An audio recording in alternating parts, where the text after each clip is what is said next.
Good afternoon, good evening, magandang tanghali, good morning. Anong oras man kayo nanonood sa television man o social media, ito ang Bawal ang Chismis at ako si Sonia Soto. Pinaunlakan ng ating guest ang imbitasyon natin. Isa po siyang artista, musikero, writer, at naging administrador din ng local government of Santa Rita, Pampanga. All-in-one po at napaka-talented ng panauhin natin na walang iba kundi si Mr. Randy Del Rosario, na ngayon ay tourism officer ng lalawigan ng Pampanga. Isang artista, musikero, writer, public servant at tagapagsulong ng lokal na kultura at sining ng Pampanga. Si Randy Del Rosario ay maituturing na isa sa mga pinakamalikhaing Kapampangan. Kasama si Andy Alvis, tinatag ni Randy ang award-winning at premier Kapampangan Theater Group na RT Santa Rita taong 2002. Ilan sa kanyang mga sinulat bilang playwright ang Mikit Tamuking Milabas na tinanghal sa Cultural Center of the Philippines at sa kanilang US tours.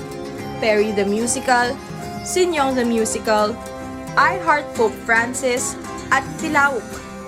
Inarrange din ng musikerong si Randy ang tanyag na awiting Kapampangan Ko at Pamanuli. Naging karehiyon din si Randy bilang isang producer ng CLTV 36 shows kagaya ng Spotlight at Star Mill.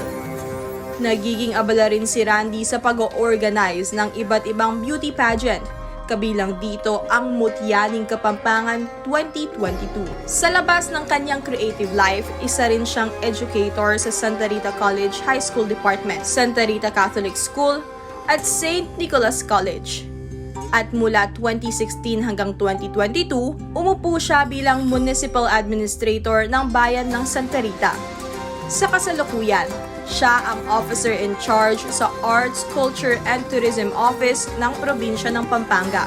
Sinusulong niya ang pagpapangalan sa Pampanga bilang opisyal na culinary capital of the Philippines at ang pagtatalaga sa duman-making tradition bilang isang intangible UNESCO cultural heritage.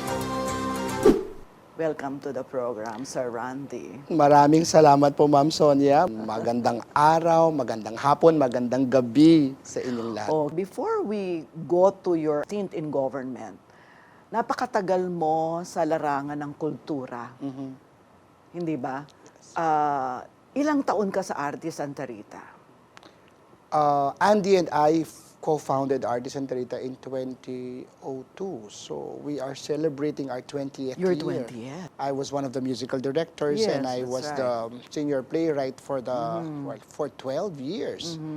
And I remember I think I've written more than 10 zarzuelas for RT Santa Rita. Were you born in Santa Rita talaga? O sino ang mga magulang mo? Tell us about your roots. My father died like 3 years ago, Felipe Del Rosario. My mother is still alive, 85 years old. I'm still with my mother, bedridden for 14 years, but still very, very much healthy.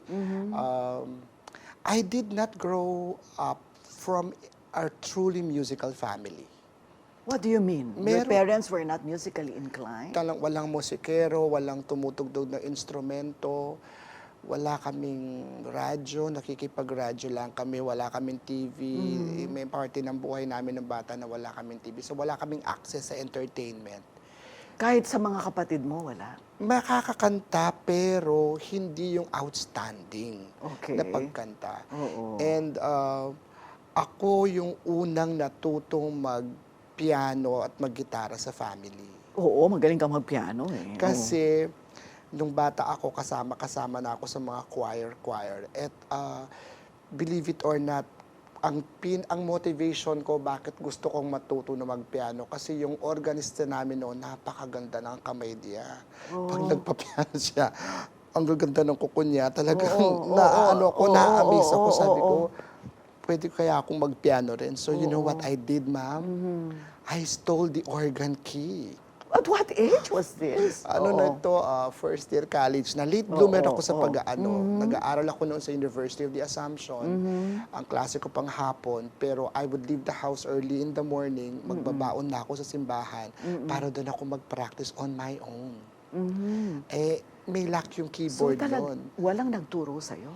Wala. I started from scratch. I didn't know how to read notes. Wala, Okay. sa ear lang. I am so happy, probably I'm blessed with the musical ear. At nung natuto ako, at binigyan akong opportunity na magturo ng choir. So, dati pag tumutugtog ako sa misa, like 14 songs in the repertoire, sa ulado lahat kasi hindi ako nakakabasa. Yung Meron ganon. akong ganyang mga kwento ng mga magagaling at mga naging successful na ganyan ang istorya nila. Until my mentor, Resi Pineda, said, you will only be limited to what you can hear if you don't know how to read notes. So you started reading So notes. sabi niya, start with Misol Sirefa and Fala Domi. Tinuro lang ako, tas nag-self-study na ako until I was able to read notes already. Oo. And now? And now, yun nga, hindi na ako limitado dun sa naririnig ko lang. Pwede ko nang itugtugin ang mga hindi ko, kahit hindi ko naririnig, makikita mo lang yung pyesa. But my most significant years in Artis Santa Rita as one of the musical directors were all purely Wido talaga. I remember, sana kung alam ko lang na sisikat ang Kapampangan ko, the one composed by Andy Alvis, I wouldn't have thrown the Pandasal wrapper where Andy wrote it. One creative meeting sa Eco Park, sa Mega Dike noon. Wala. Sabi niya, Randy, I wrote something. I think it's going to be a Kapampangan anthem in the future. Sabi niya, can I see it? It's in the piece of Pandasal wrapper. Kumain kami ng Pandasal, doon siya nagsulat. Doon siya nagsulat. Oo. Tapos Kapampangan ko, sabi niya, I'm going to sing it now. Nag-record ako kanina, so kinanta niya. Ni-record namin. Nasa ano lang kami, sa Eco Park, nakaupo. Tapos sabi niya, I want you to teach this tomorrow to Artis Santa Rita. And you did. And sa gabing yon, nanghiram ako ng keyboard, kinapa ko na yung melody niya, tapos sabi ko, gusto ko i-arrange mo siya ng hanggang 6 voices. Arranger na rin ako noon, so nag-arrange ko siya. And then, the following morning during the rehearsals, I taught it to artists. So, kung alam ko lang, sabi ko, yung magiging iconic yung song. Since ba pagkabata, magkasama na kayo, magkakilala na kayo, or pagkatapos na ng kanyang mga stint abroad, kayo nagkita, nagkakilala? Si Andy ang unang nagpakilala sa akin. Talaga pa paano? Tell me about that. I think that I have that story in the book that I wrote in Santa Rita before I left. Kasi I wrote a book about local history and notable Ritennian artists. No? So he approached you first. Maraming parlors doon sa San Vicente, doon sa central ano namin, hindi capital, pero parang pinaka-komersyo, central. Tapos ako naman, kaibigan ko yung may-ari ng parlor, nagpahinga ako kasi galing akong rehearsal sa isang barangay kasi I was teaching 7 choirs then. Nung na-develop na yung pagtutugtog ko, nag-full ako sa aking community service. So, yung aking portable na keyboard, iniwan ko muna dun sa parlor. This is not the one you stole, ah? No. Yung kilang lang yung stole ko, ma'am. Diyos ko, baka ako baka machismis, machismis ako, ma'am. Bawal ang chismis dito. Okay, bawal yon. No, mali. Okay, mali ang intindi ko. Ang kinuha ni Randy ay ang susi. Sabi niya, I know you. Sabi sa akin, why? Sabi ko, di ba ikaw yung tumutugtog sa mga simba-simba, ng mga iba? Kasi, ako nga, ako pala si Andy Alvis. Hindi ko alam yung mukha niya. Alam ko lang yung pangalan niya. Yung choreographer sa That's Entertainment, sabi ko. Hindi, sabi niya ganyan. You know, I don't know, nag-spark agad yung ano namin. Yung meron kami nakitang spark doon. At nabigla siya siguro sa akin that I was able to converse with him doon sa language niya. Sa art language niya. Kasi even before I met Andy, I would be commuting on a weekly basis to the Cultural Center of the Philippines. Almost on a weekly basis to watch musicals, magical singers, philharmonic. 50 pesos yung ticket, pinakamura. So at a very young age, I was already exposed to the high arts. And nabigla siya, ay, meron palang taga Santa Rita ang ganyan. So we clicked right away. And then, 2 hours kaming nag-uusap. We clicked right away. And then sabi niya, kanino yung isang kagaling yung keyboard na ito? Galing ito sa sa kaibigan ko, hindi naman magtuturo ako. Saan? Sa Barangay San Agustin. Meron silang farm doon. Sabi niya, Mon David, who is my friend, has a new keyboard, a Yamaha Touch touch response keyboard. Mahal yun. Hindi niya ginagamit. I'm going to ask him to give it to me. I'll donate it sa chapel ninyo. Sabi niya, ganun ba? Naghiwalay kami, sabi ko. I brushed off the idea kasi first time ko siyang mamili. Yes, Tapos oo. magdo-donate siya ng touch response na keyboard. And then, lo and behold, the week after, there it was, and it's Yeah. shining glory, waiting for my untrained hands. Nandun. And that started a beautiful friendship and a beautiful cultural partnership that has lasted decades already. Yeah, for decades, Yeah. no? Nakakatuwa naman yung kwento na yan, di ba? Anyway, Randy and Andy. Di ba? Andy comes from Randy. No, nakakatuwa, di ba? Ang ganda Kasi na you know, when I first met the two of you, nako-confuse pa ako eh, who's Andy, who's Randy eh. Ay, hindi ba? At pareho kayong pareho yung passion nyo for culture and arts. Kanya talagang mag-click nga kayo at tiyak na lumalim ng lumalim ang inyong Pero meron pagkakaibigan. din cultural clashes, Oo, may meron artistic din. clashes, Ano of yung course. mga, sige nga, bigyan mo ako ng sample ng mga pinagtatalunan nyo. Never kami nag-away personal. Okay. Pero never kaming nag-away talaga. Pero yung ano lang, at nalaman namin that pag mag-aaway kami creatively, it's just part of the work and we shouldn't take it personally. So we've come to terms with that Yeah. over the years. How did Artist Antarita change your life?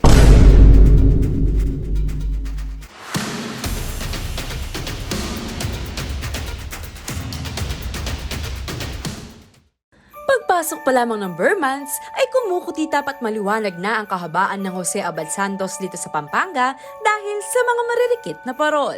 Mula pa noong 1900 sa ginagamit na ang mga parol bilang dekorasyon at simbolo ng kapaskuhan at pananampalataya sa Diyos. Sa kalaunan ay nagdaos ng patimpalak upang hirangin ang mga pinakamahusay sa larangan ng paggawa ng parol na tinatawag na Ligligan Parol. Kaya naman ngayong December 17, tunghayan nating muli ang mga gahiganting parol ng 10 barangay na lalahok sa Giant Lantern Festival 2022 sa Robinson Star Mills, Pampanga at mamangha sa angking galing ng mga Fernandinos. Hatid sa inyo ng City of San Fernando Giant Lantern Festival Foundation at ng CLTV 36. Live rin itong mapapanood dito sa CLTV 36 sa aming 39 cable partners at sa Signal Channel 115.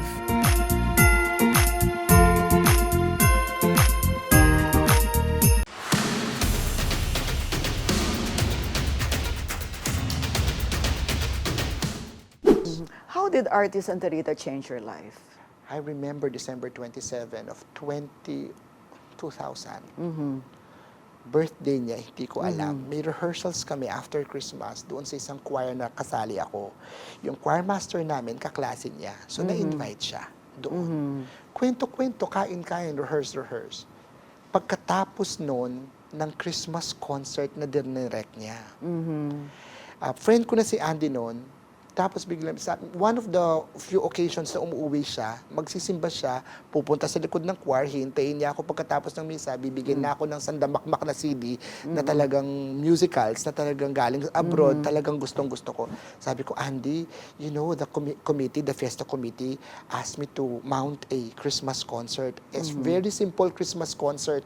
Sabi na, involved ko lahat ng mga choirs na tinuturo ko, mga 7 sila, tas 2 songs habang naghihintay sa 10 o'clock 24 Mass para while away that time ng mga nagsisimbang maaga para may mga Christmas songs lang na marinig. Ay, naku, maganda yan. I want to direct it. So, sabi ko, natakot ako kasi si Andy, alam ko na international yung caliber niya. Tapos isang pipitsugin na isang local show. You know, he directed it, created magic in that very simple production. It was the talk of the town the following day in the sleepy small town of Santa Rita. And then, that's December 24, 25, talk of the town. 27, nakita kami dun sa party nga. Sabi niya sa akin, Randy, I could not sleep. Because the talents that I've seen and heard during that concert, the choir members that you have, the more than 100 choir members that you have, I just couldn't sleep. I will not forgive myself if we're not going to do something about them. Sabi niya, I want to create, to found, to organize a community theater. Sabi niya, ayoko. Ako ang nag-aayaw, sabi ko, Andy, it's a very, very big responsibility. You know me, I cannot commit to anything unless talagang pinag-aaralan ko muna. Give me time to think about it. Okay. It's an utter waste of talent. You know, the bravado of Andy, talagang nagsisigaw siya doon. Sabi ko, it's an utter waste of talent. These are gems in the rough. Ganyan.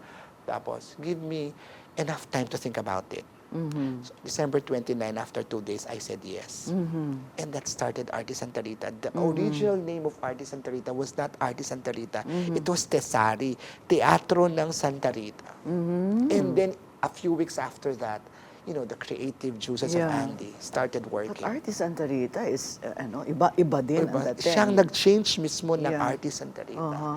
And that from the unity of this very small town parochial choirs na ang alam lang ay nakatayo at kumakanta na walang emotion na merong kopya, and Andy transformed them to this larger than life artists that we have come to respect and know over the years. So yun, that started Artis Santa Rita from the friendship to this cultural partnership and the passion Yeah, that we and both you have. also evolve. Di ba? Oh my God. Hindi You ako yourself, na-transform ka din in the process. Di ba? unthinkable transformation because I was also the shy type back then, no? And theater really opened me up to yung kapal na mukha. Yung hindi natatakot makiharap sa mga tao. Pero what really ang ganda ng Artis Santa Rita, community theater, the theater is the props man, the theater is the lighting director, the actors, Yeah. I'm sorry, the actor is the Yeah. lighting director. Ang saya, ang sarap dito, na-discover namin yung mga gifts namin na hindi namin na-discover. Yes. I never knew how to write in Kapampangan 20 years ago. Yes. I started writing, yung writing career ko started when I was an editor at the Regina, University of the Assumption, but I was writing in English all throughout my life. So, ang Kapampangan was very foreign to me, ironically. No? Marami naman guilty na Kapampangan pero hindi marunong magsulat ng But what course Kapampangan. did you take in college? English. You AB English ako sa English Assumption. ka, okay. And then, nagturo ka?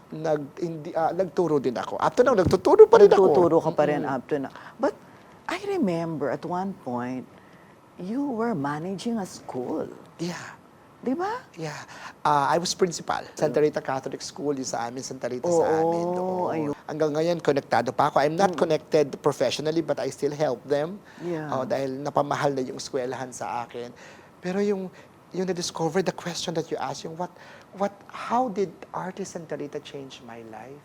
Hindi ako marunong magsulat ng Kapampangan. I have never thought in my life That you will one day ever I would be. write zarzuelas, Yeah. which will be performed at the Cultural Center of the Philippines And in the abroad. US. And abroad, Twice, diba? 2 US Oo. tours. I wrote the 2 zarzuelas performed in 2 US tours. Yung Growing Pains, yung magsusulat, may mga seniors kan magaling magsulat, tapos yung i-edit nila, yung magre-read lahat yung ginawa mo, yung nahihiya ka sa sarili mo, pero you have to really master all the courage to battle that para mag-grow. And who would have thought that I would be writing Kapampangan zarzuelas and the lyrics, and eventually we wrote also an English musical, yung I Heart Pope Yes. Francis, the musical sa Yes. nung dumating si Pope Francis dito. But how did Artis Santa Rita change the face of Kapampangan arts and culture? Theater particularly. I think in the most dramatic and beautiful manner and way. Sabi ko nga, sabi ko sa mga artista namin, sa mga bata, marami kaming bata, may mga seasoned na rin kami. Sabi ko, we have to love the craft because you don't know how far-reaching the inspiration that you can give Yes, to other oo. people. And I am all over judging beauty contest, lahat.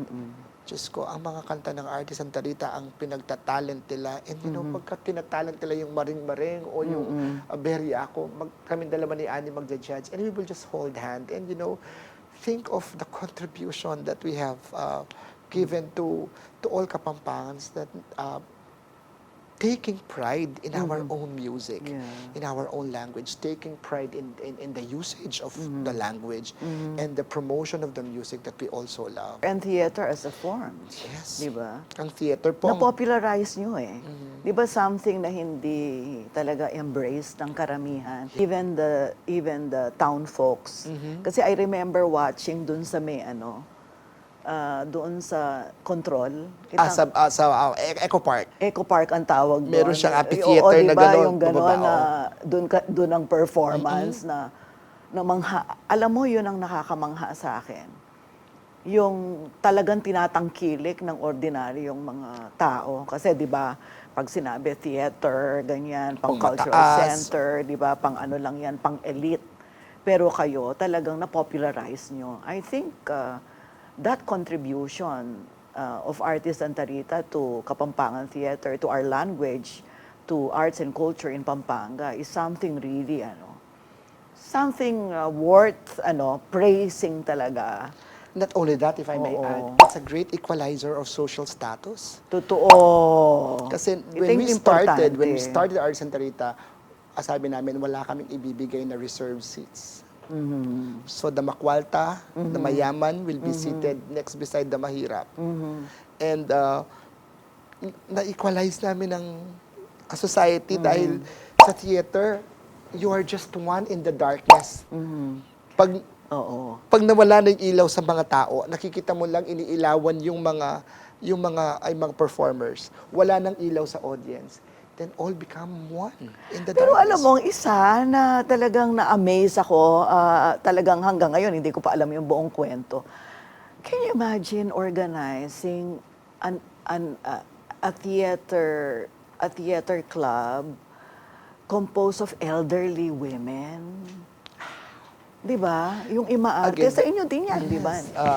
I think we are reviving kasi nag-stop kami pandemic Oo. time. Teatro Ima and ngayon Teatro Kapampangan, the brilliance of Andy giving chances to people to express themselves. Who would have thought 60-year-old women would Kaya be nga eh. Ma'am Tess Laus Oo, was oo. a significant part and parcel of the Meron pa Teatro nga mga Kapampangan. line of 7 na kasama nyo. Meron. The challenge is the memorization of the lines. Yeah. Oo. But So- they were good, The challenge.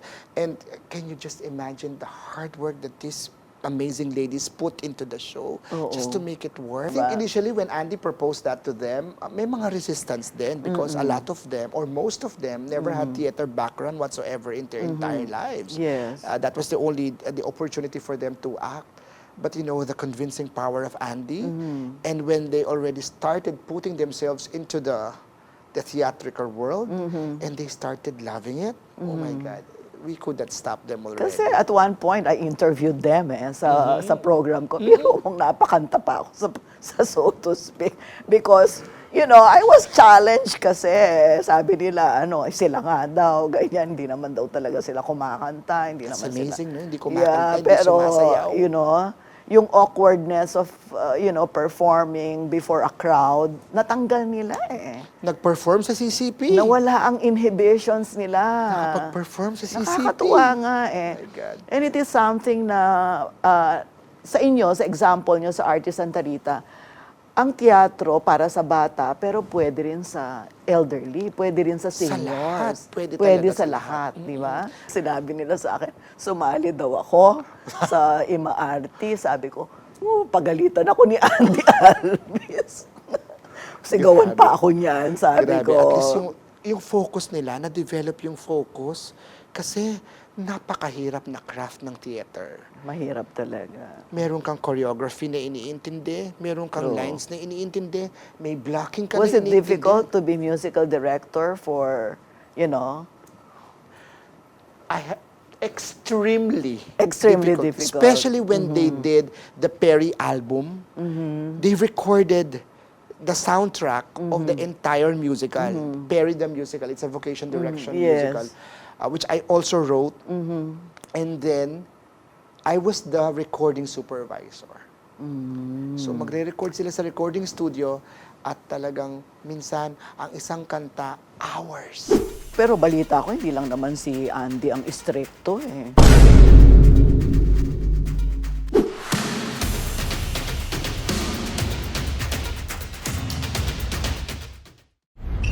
Tumunog na ang gandingan para sa karapatan. Ang napili ng mga iskot-iska bilang most development-oriented talk discussion program ay ang Perspektiba, Trolls sa Pulse, CLTV.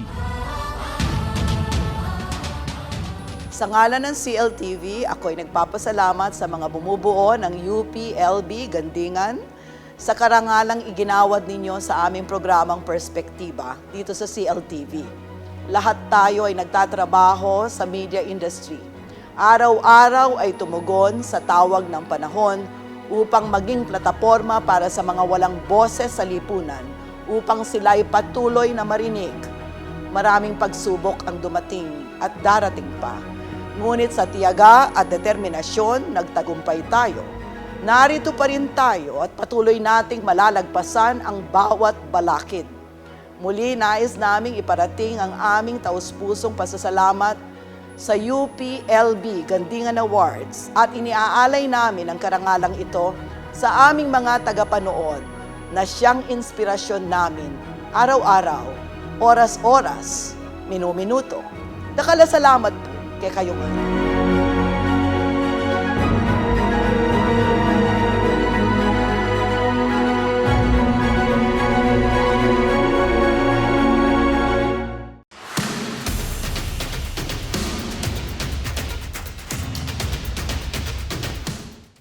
Oh, pero balita ko, hindi lang naman si Andy ang istrikto eh. Sinasabi ng mga artists and Tarita na mas natatakot sila sa akin. Oo. Kasi ako kasi yung tagalinis. Okay. As the associate director, when Andy directs a scene, alis siya, ako maglilinis. So, pag maglilinis ka, stricto dapat. Yeah, true. Kasi dun yung quality lumalabas. Quality control. Kung magtuturo naman ako ng kanta, mahigpit din ako. Sabi ko, I'm sure.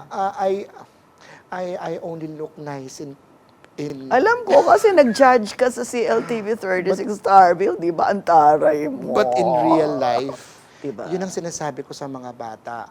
Sinasabi ko lagi sa kanila, if you want to follow a career in music, expose yourselves to high art.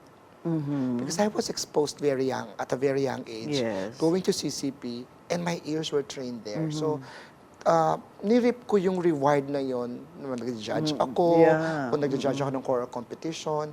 So talagang nasa-separate namin sa training namin. For example, kahit 8 boses yan, nasa-separate namin yung 8 boses sa utak namin at nalalaman namin kung sino yung nagsisintonado. But that's a rare talent, Randy.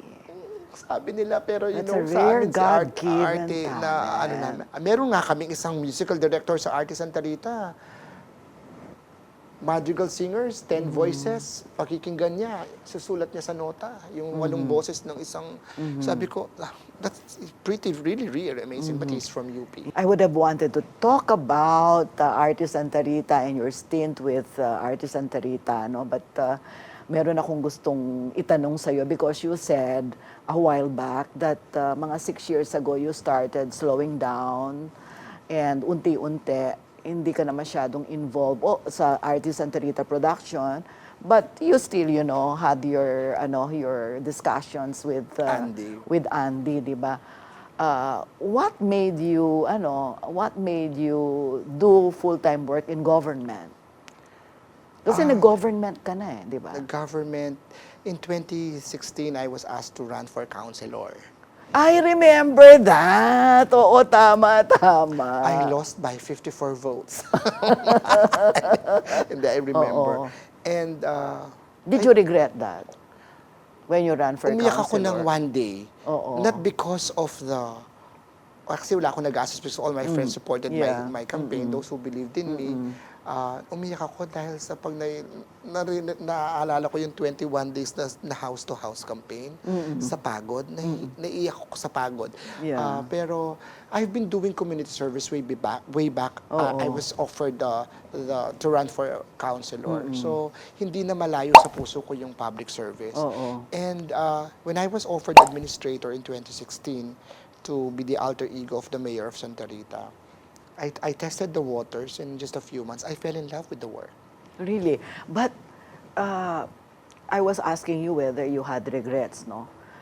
Mukhang wala naman, di ba? Wala. Pero was there something about running for public office or politics, the kind of politics that we have, that you disliked? The, Yung ayaw mo, yung the inis na inis ka. plasticity that goes with it. Nung nag-municipal administrator ako, I tested the waters. I fell in love Yeah. with it. I remember telling my mayor, Mayor Yoli Pineda. Mayor Dagi. Kasi Mayor Mayor Yoli before Mayor Dagi, I was consultant for culture Okay. sa kanya. So, 9 years ako nakapagtrabaho kay First Lady ngayon. Kay Mayor Dagi, sabi, I remember telling him, you know, Mayor, if we do our jobs well and with integrity, people will benefit. That is the turning point. Yung kung gagawin ko ng mahusay yung trabaho ko, ang daming makikinabang. True. So yun ang doon ako na in love. And then I was again offered to run 2019. I refused na. Sabi ko, I am not cut out for politics. How did you get into this position of yours at the provincial capital? Were you recruited? Did you apply? Yung kwento behind the Kwento. scenes. 2022 May 10 elections, natalo si Mayor Dagi. So, as administrator, coterminus ako. Yes. So, hanggang June 30 lang kami. So, pagkatalo niya, I already called my brother who has been asking me to go to Singapore to work in Singapore and live with him. Sabi niya, oh, this is the perfect opportunity. Go na to Singapore. Kasi he's been there for 20 years with his family already. So, sabi ko, sige nga, nag-ayos na ako ng papeles for ano. And then, nung ayos na yung papeles, yung mga ano ko, yung passport ko, mag-renew or something, sabi ko sa magpapaalam ako. I'm living with my mother kasi 85 years old. No? Meron mga kasama sa bahay, gano'n. Sabi ko, naku, wala na akong trabaho, kinukuha na akong magtrabaho sa Singapore. Umiyak siya. Sabi, I'm 85 years old, may emotional blackmailer ang nanay ko. 85 years old na ako, malapit na ako mamatay. Ngayon pa ba ako iiwan? Oo nga. So, Pero yun. totoo yun. Totoo yun. Tapos, doon ko na tinext si Mayora. Asawa ni Goff. Sabi ko, Mayora, explain ko situation. I'm really bound for Singapore already. Sana po kaya lang ganyan. If there's any opening at the capital that may be commensurate to my experience and my aptitude and probably my expertise, I would be willing to apply for it. Isasabihin ko po kay Goff, sabi ni Mayora.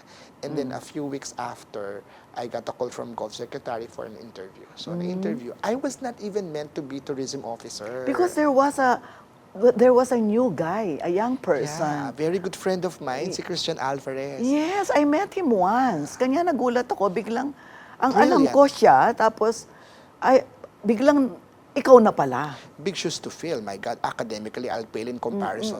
Master. Kaibigan mo rin siya. Kaibigan ko rin siya kasi tourism officer ako ng Santa Rita noon. Siya yung provincial tourism officer. So, nagmi-meet kami. I see. So, Okay. in the few initial meetings namin, we clicked already. And sabi ko, nung pinalitan ko siya, big shoes to fill because Diyos ko, magna cum laude, UP Diliman, tapos may master's degree siya sa London. I mean, academically, I will pale in comparison. And then, sabi ko, I was not even meant to be arts, culture, and tourism officer. Ma'am, nasa governor's office ako, supposed to be. So, nandun na ako sa papunta na ako sa governor's office supposed to be. Doon nila ako dinala. So, I was not really even meant to be at the tourism office. So, that's the... That is a career position, right? Yeah. It's not yet a department, but I've been given the permanent position already as supervising tourism officer and officer in charge of the office. It is not yet a department? It's still part of the governor's office. So I see. hopefully if things go well, it's going to be a department. I pray that it's going to be a department. And there is a reason why it needs to be a department. Hindi ba? I hope. Yeah, kasi and this is the question I wanna ask you. Pampanga kasi parang ang tingin ng mga tao, wala naman tayo ditong mga tourist destinations na maipagmamalaki compared sa Aklan, Bohol, for Yes. example, the Samal Island in Mindanao. Palawan, no? Ano ang meron tayo na bilang isang provincial tourism officer, pwede mong sabihin na ito ang meron tayo na pwedeng ipagmalaki at ito ang dahilan kung bakit tayo pupuntahan. Yes. What do we have? We don't have beaches. Yes.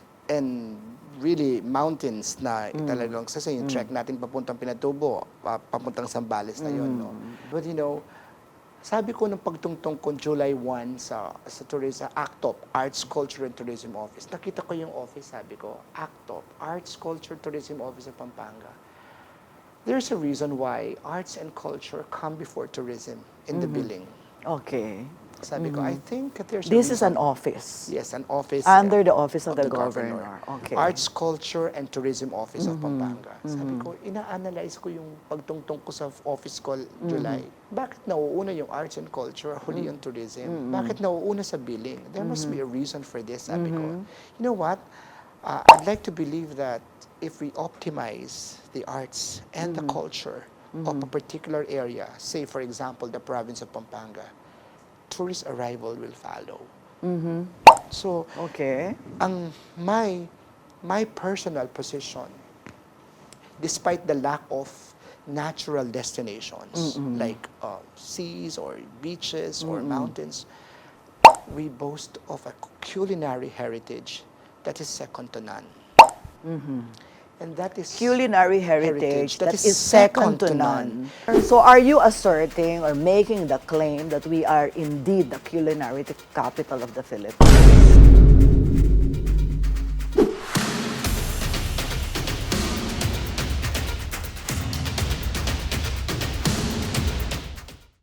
Pagpasok pa lamang ng Burmans ay kumukutita at maliwanag na ang kahabaan ng Jose Abad Santos dito sa Pampanga dahil sa mga maririkit na parol.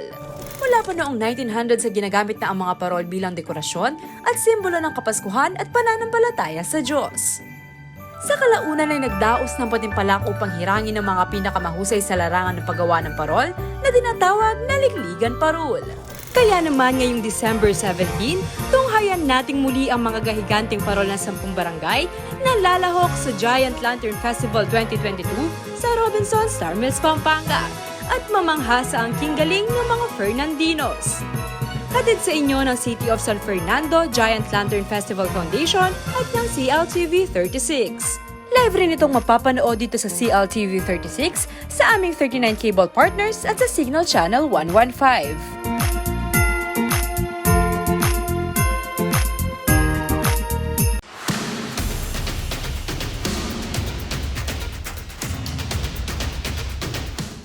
So are you asserting or making the claim that we are indeed the culinary capital of the Philippines? there is no official conferment of the title. Okay, But all Kapampangans believe in their core that we are the supreme culinary destination. what do we need to do to be acknowledged, for example, in the world, that we are the culinary capital of the Philippines? What do we need to do? That is what I am very passionate about right now because I proposed it under the Conservation and Preservation Program of the Office of ACTOP.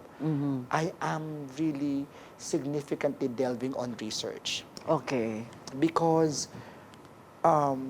we are unofficially the culinary capital of the Philippines, but there are provinces who also want a claim Yeah, to this. they have a claim. Like Bacolod, Iloilo. Yes. And what is really saddening about it is that they are so far advanced in terms of their archival research, proving their culinary supremacy.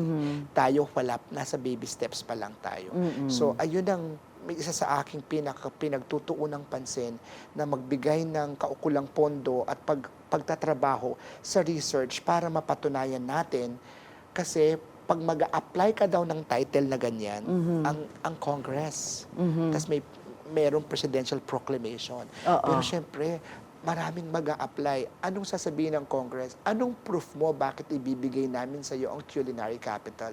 You have to have a comprehensive research, scientific, archival, cross-referential research, comparative research pa sa ibang mga lugar para mapatunayan. So ito po ang isa sa ginagawa namin ngayon hanggang next year.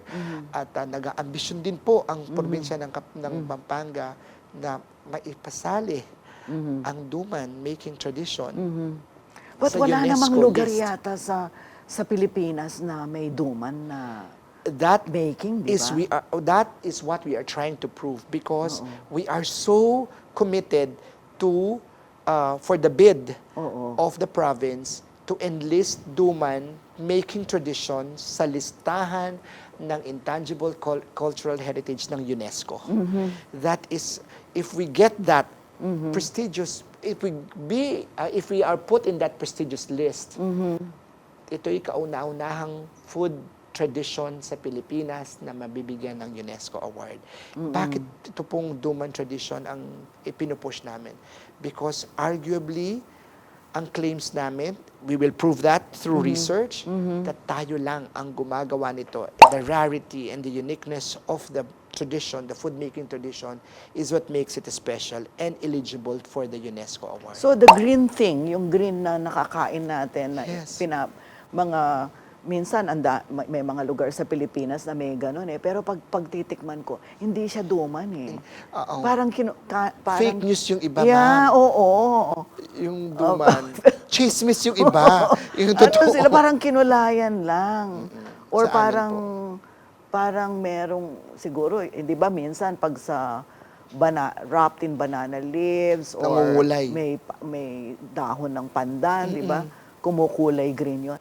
Pero ako kasi alam ko ang lasa ng duman eh. Hindi po. At napakamahal. Bumili Ang- ako. ang mahal nga eh. 4,500 Wow, na ngayon. Wala nga ta. Parang, naalala ko nung maliit ako, kunyari, sa isang tasang gatas ng Tsokolate. kalabaw. O kalabaw, yes. Diba? Dinan munduman dita, kumakanya. Hindi ko nalilimutan ng lasa talaga. It's something really Ito yung unique. po-prove natin sa research na tayo yung may grain na ganito, unique grain. Tayo ang gumagawa lang ng ganitong klaseng food-making tradition. And so far, dalawa lang na lang po ang nagduduman ngayon. It's affected by climate change. And the more it needs to be safeguarded. Yeah. So, yun po yung trust natin. So, ang isa sa pinagtatrabahuhan po ngayon dito sa ACTOP ay kung wala man tayong mga pinupuntahan na mga natural destinations, ay pagyamanin lalo natin ang ating kultura ng pagkain. Dahil dito nakilala yung mga Kapampangan, talaga namang napakasarap magluto ng mga Kapampangan. And alam naman natin when we go to other provinces, also when we taste their food, no, talagang nangingimabaw pa rin yung pagka-kritiko ng mga Kapampangan dahil siguro na-train tayo ng mahabang panahon. Oo, yung panlasa Panlasa natin, di ba? natin. But you know what? Meron ng de facto, yung pagiging culinary capital parang de facto, parang Christmas capital. Yes, Don't yes. you agree? Meron bang proklamasyon na tayo ang Christmas capital? Wala din po. di ba? Wala Pero din. why are we referred to as a Christmas capital? Because of the our lanterns. lanterns. Yes, because our of our giant lanterns. lanterns. Meron bang ganyan sa ibang lugar? Wala di ba? Wala. So talagang, kaya lang, ang official proclamation po ay dadaan ang napakahabang proseso. At kailangan mong patunayan sa Kongreso, maging sa Presidente na magpipirma ng Presidential Proclamation, na ikaw ay karapat-dapat sa title na yon. Kung culinary capital, ikaw ay mag-a-apply nito, you have to prove to them through comprehensive research Yeah. that you are really worthy to be conferred that title, culinary capital. So, pag po kasi na-prove ng ibang mga probinsya sa kanilang research na wala tayo sa kasalukuyan, ay tanggapin ng Kongreso at sila ay ma-endorse sa Presidential Proclamation at sila ang maging official culinary capital ng Philippines. Naku, meron culinary revolution sa Ang Pampanga. dami-dami kong gustong itanong sa'yo. Ngayon, may gusto ko pa nga itanong sa'yo yung tungkol sa mutya ng Kapampangan. Bakit siya nasa ilalim ng ambit ng ACTOP? Why is it under you? Why are you the one? Naging ano na po ito, Tradisyon? Tradisyon na po. Pero nung ako po ay 2019, ako na po ang umawak ng Mutya ng Kapampangan because Mayora Yoli was the The chairperson. chair. And then she got me to be the creative head and writer for the pageant. So, nag-stop lang po I ito remember ngayong that before 2020. the pandemic, ikaw na eh. Pero Oo. I told the team that kung tayong hahawak ng Mutya ng Kapampangan for a long time, we need to put something cultural to the pageant. So, hindi lang ito pageant, dapat may kultura. I'm interested in that part. Kasi parang, ako, may mga personal na take din ako or criticism sa mga beauty pageant. Dahil parang ang tingin ko parang hindi sapat yung parang nirarampa mo yung katawan o yung ganon. You know where I'm Yes, coming yes, from, yes, no? yes. Di ba? How is Mutya ng Kapampangan different from all other pageants pagdating doon sa sinasabi mong kultura? Sabi ko, responsibility ng office because arts culture office tayo na mag-infuse tayo ng something cultural sa pageant. In 2019, I remember, let's incorporate kulitan, the old Kapampangan script. Okay, yes. So, in a very creative way, Mexico, Santa Ana, lalabas sa LED, kulitan muna, tapos magta-transform ng Okay. Mexico. So, sinasabi ng MC yon beforehand na Okay. ine-educate yung tao that there's kulitan. Yeah, I saw that. Yeah, oo. Now, there's also Kapampangan. The prayer will be in Kapampangan, pero may translation in English for the judges who don't understand the Kapampangan language. Pero ngayon, we are paying tribute to Kapampangan folklore. So, ang tema po ng this year's Mutyaning Kapampangan, munag sumala. One, the daughter of Aring Sinukuan, the goddess, one of the goddesses in Araya, the goddess of dawn. So, the pageant, the unity of the pageant from beginning to end will be about the folklore. So, meron siyang storyline. So, it's not just Okay. the regular pageant that we have. Halimbawa, kung papipiliin ka, musical producer, municipal administrator, or tourism officer. Tourism officer because mahal ko ang turismo, mahal ko yung arte at kultura na kapaloob sa turismo. The best thing about being a Kapampangan artist, Is the passion, I think. your favorite line from a musical or poem you wrote. Emo kakalingwan abe, ating sangkan ing bage-bage. Nanuman ing kekang panandaman, ating sangkan, ating masanti nga parasan. Sino yung tinitingala mong Kapampangan artist? Eyelash Andy, I think, is my icon. No? What is your favorite destination in Pampanga? Pagmarangle. Pagmarangle. What would be the perfect slogan for Pampanga? I love this question. Oh.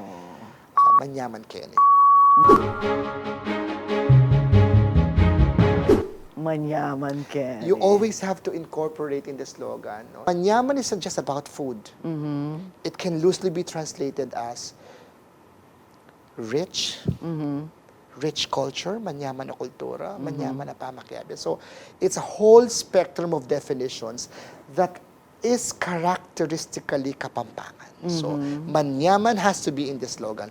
Kenny, Okay. because we invite them. Manyaman Kenny. Go to Pampanga and experience a whole spectrum of manyamanness everywhere you go. Okay. I agree with you there.